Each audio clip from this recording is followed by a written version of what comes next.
Hello everyone, welcome to Anubha study facts. आज हम बात कर रहे हैं गाइस यूथ कंपटीशन टाइम्स की। ये ईवीएस की बुक है। ये मैं इसका एक सेशन आपको पहले बता चुकी हूँ जिसमें हमने 30 क्वेश्चंस को डिस्कस कर लिया था। तो आज हम सेशन अपना दूसरा लेकर आए हैं। ये बुक आपको परचेस करने की जरूरत नहीं है। हर थर्सडे को हम इसका जो एक पेपर रहेगा, जैसे सी टेट, एमपी टेट है, यूपी टेट है, छत्तीसगढ़ का है, बिहार का है, झारखंड का है, इसमें जितने भी एग्जाम्स के ईवीएस से क्वेश्चंस पूछे गए होंगे उनको हम डिस्कस कर लिया करेंगे थर्सडे के टाइम पर। और आपका जो पूरा वीकली शेड्यूल है वो मैं आपको अपने टेलीग्राम चैनल पर शेयर कर चुकी हूँ।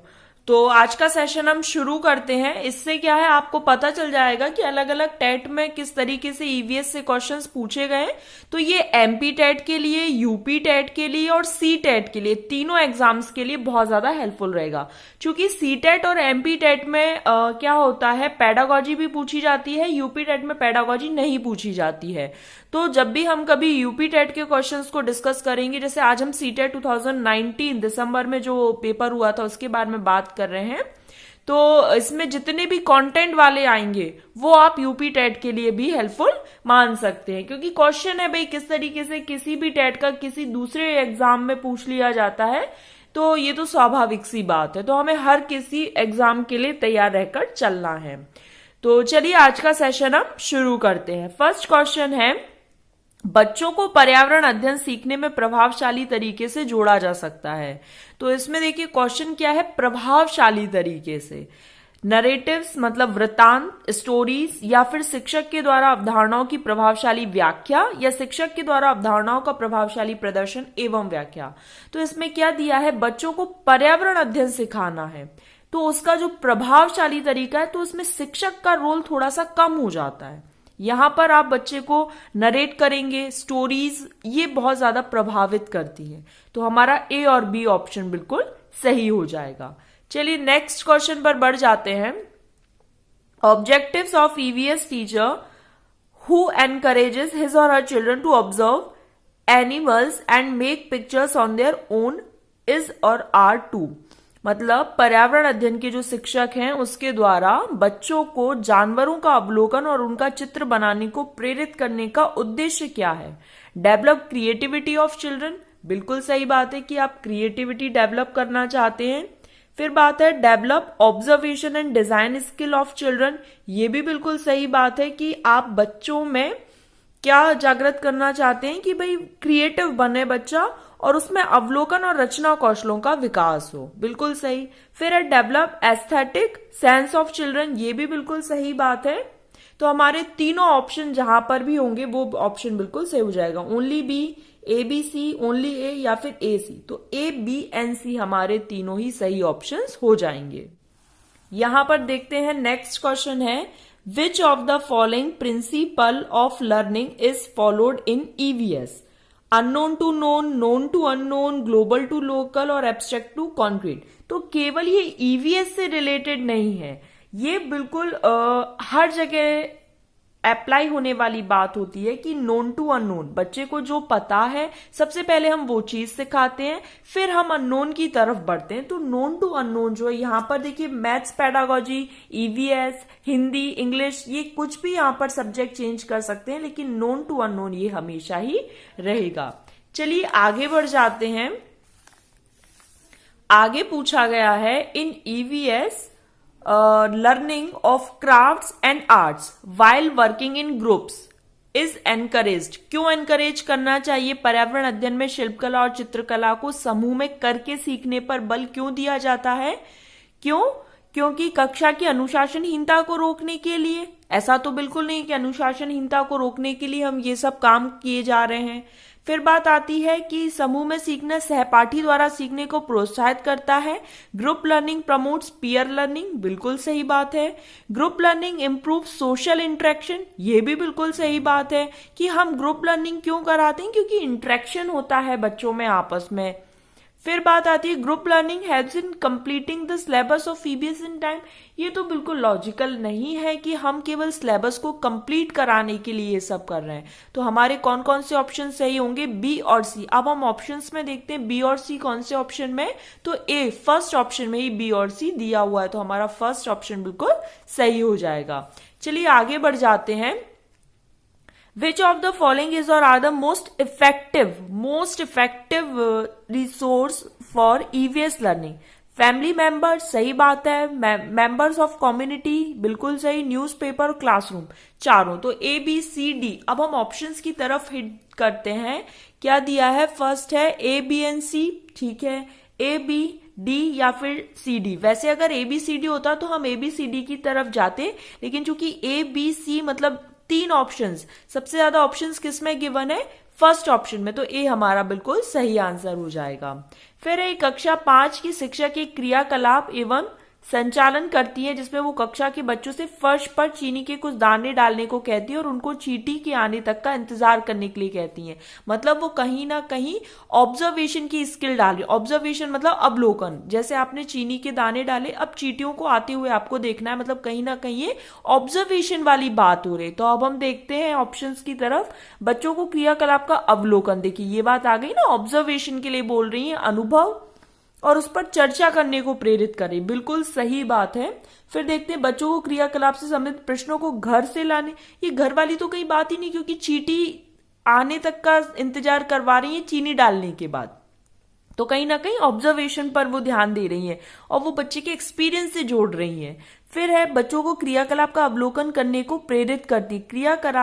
क्रियाकलाप का अवलोकन प्लस यहाँ पे अनुभव भी जोड़ दिया गया, यहाँ केवल अवलोकन है, ठीक है। आप समझ रहे हैं ना कि क्वेश्चंस किस तरीके से ट्विस्ट कर रहा है ऑप्शंस के द्वारा। भाई अवलोकन और अनुभव बिल्कुल सही बात है, और उस पर चर्चा करना, मतलब यहाँ पर 3 चीजें आ गई, यहाँ केवल ऑब्जर्वेशन को दिया है। एनकरेज हिज और her children to share their experience, अनुभव साझा करने के लिए, यहाँ देखो अवलोकन, अनुभव और उस पर चर्चा, तो ये दोनों ऑप्शन कहीं ना कहीं मतलब एक तरीके से तीनों ऑप्शन ही इसी में समाहित हो गए, तो ऑप्शन ए हमारा सही हो जाएगा। तो जब आप ये प्रैक्टिस कर लेंगे हर थर्सडे को, चूंकि हम ये ईवीएस का सेशन लाया करेंगे 30 क्वेश्चन का, तो जब आप कुछ इस तरीके से सेशंस कर लेंगे ना, तो आपको अपने आप में ये क्वेश्चंस आने लगेंगे। तो ये जरूर देखा कीजिए, हर थर्सडे को हम लोग ईवीएस का सेशन लाया करेंगे। Which of the following is not a tool for formative assessment of learning in EVS?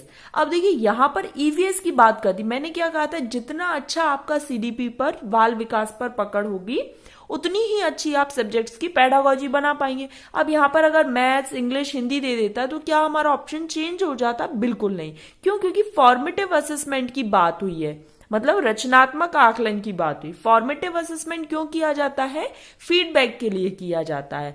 ये आप अपने नोट्स में इंक्लूड भी कर सकते हैं। और फॉर्मेटिव असेसमेंट फीडबैक के लिए किया जाता है और ड्यूरिंग उस समय या जो सेशन के दौरान किया जाता है। ड्यूरिंग वाली बात भी याद रखिएगा। तो anecdotal records, annual achievement test, portfolio और रेटिंग स्केल। तो एनुअल अचीवमेंट टेस्ट जो होता है वो वर्ष के अंत में लिया जाता है, वार्षिक उपलब्धि परीक्षण। तो ये समेटिव होगा, जो एंड में होता है वो समेटिव असेसमेंट होता है, जो ड्यूरिंग होता है वो रचनात्मक फॉर्मेटिव असेसमेंट होता है। फॉर्मेटिव असेसमेंट आपके फीडबैक के लिए होता है और समेटिव असेसमेंट आपको ग्रेड्स देने के लिए, इनके लिए होता है। तो ये थोड़ा सा आप ध्यान रखिएगा।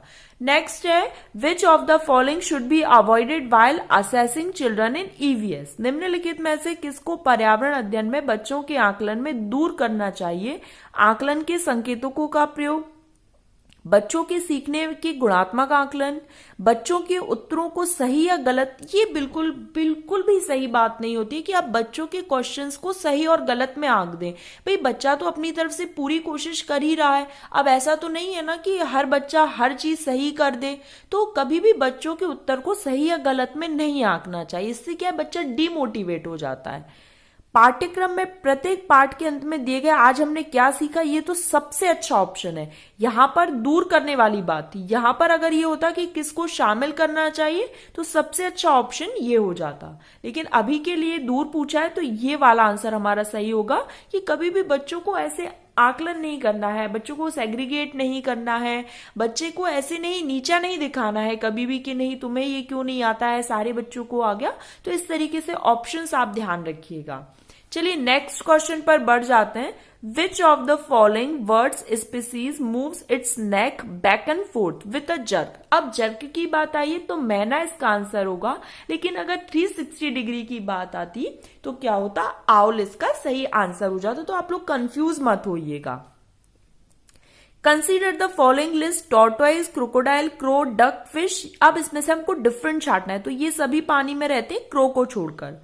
ठीक है, चलिए नेक्स्ट क्वेश्चन पर बढ़ जाते हैं। हांगकांग। अब यहां पर हमको मैच द फॉलोइंग करना है। तो हांगकांग में क्या है, अगर आपने थर्ड, फोर्थ, फिफ्थ की, मैंने एक ईवीएस की बिल्कुल समरी के फॉर्म में एक प्लेलिस्ट बना रखी है। तो 3 से 4 वीडियोस हैं उसमें, और मुश्किल से मुश्किल आप 2 घंटे में उस वीडियो को बहुत अच्छे से विथ नोट्स आप आराम से बना सकते हैं। तो सबसे पहले तो वो वीडियोस देख लो, लिंक आपको डिस्क्रिप्शन बॉक्स में मिल जाएगी, चैनल पर अपलोडेड है। ठीक है, फिर उसके बाद ये क्वेश्चंस आपको बहुत ईजी लगने लगेंगे। यहां तक के क्वेश्चंस तो क्या थे भाई, पेडागोजिकल क्वेश्चंस थे। यहां से थोड़ा सा कंटेंट आएगा, तो थर्ड, फोर्थ और फिफ्थ ये 3 क्लास की जो बुक्स की समरी है वो जरूर कंप्लीट कर लो। तो हांगकांग में क्या है, कुक्ड स्नैक खाया जाता है। तो ए का फिफ्थ, मतलब हम कोई 2 ऑप्शंस देख लेते हैं, उससे हम अपने आंसर को हिट कर लेंगे। और केरला में क्या होता है, बॉइल्ड टैपियोका विथ एनी करी। तो हम देखते हैं ए का फिफ्थ और बी का फर्स्ट किस ऑप्शन में है। यहां पर देखें, ए का फिफ्थ तो ए में है और डी में है, लेकिन बी का फर्स्ट किस में है, तो केवल एक ऑप्शन में है जो कि डी है। तो हमारा डी ऑप्शन बिल्कुल सही हो जाएगा। यहां पर देखिए चारों लिखे हुए हैं। हांगकांग में यहां पर जो कुक्ड स्नैक होता है वो, केरल में टैपियोका, फिर कश्मीर में क्या होता है, कश्मीर में सरसों के तेल में बनी मछली, और गोवा में नारियल के तेल में बनी। तो ये थोड़ा सा ध्यान रखना, ऐसे याद रख सकते हो, गोवा में क्या है, नारियल बहुत होते हैं तो नारियल के तेल में, और कश्मीर में फिर जो ऑप्शन आपका बचेगा वो आपका सही आंसर हो जाएगा। तो इस तरीके से क्वेश्चंस को हिट करना सीखे कि आप किस प्रकार से हिट कर सकते हैं। चलिए नेक्स्ट क्वेश्चन पर बढ़ जाते हैं। Consider the following description of houses. अब हमें बताना है कि कौन सा क्या सही है। तो in Rajasthan the villagers live in mud house with roofs of thorny bushes. ये बिल्कुल सही बात है। तो ए ऑप्शन, मतलब ये ए बात सही है।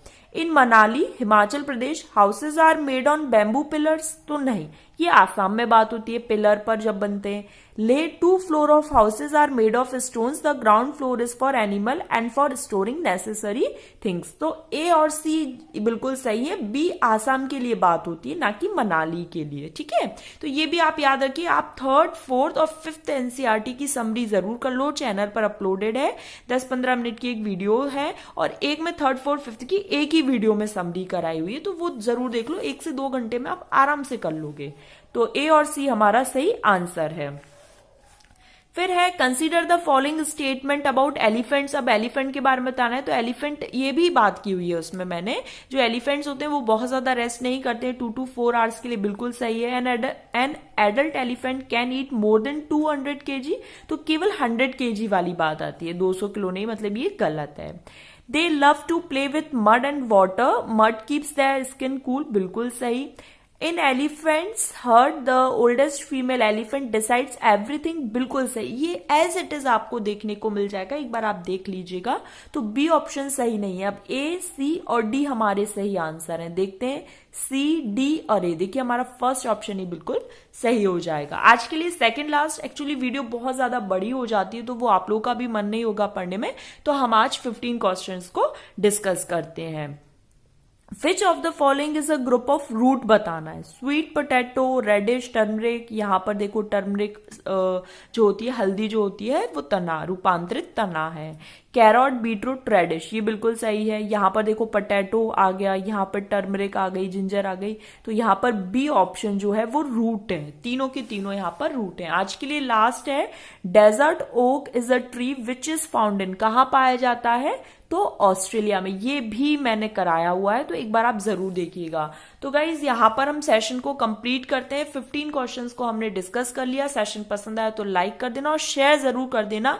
ये CTET, MP-TET और UP-TET तीनों एग्जाम्स के लिए बहुत ज्यादा हेल्पफुल सेशन रहने वाला है। आप जिस भी एग्जाम की तैयारी कर रहे हैं वहां पर EVS जहां पर भी पूछा जाता है वहां पर ये सेशन आपको हेल्प करेगा। चलिए नेक्स्ट सेशन में हम 16th से अपना जो सेशन है वो स्टार्ट करेंगे। नेक्स्ट वीडियो में मिलेंगे। Thanks for watching this video.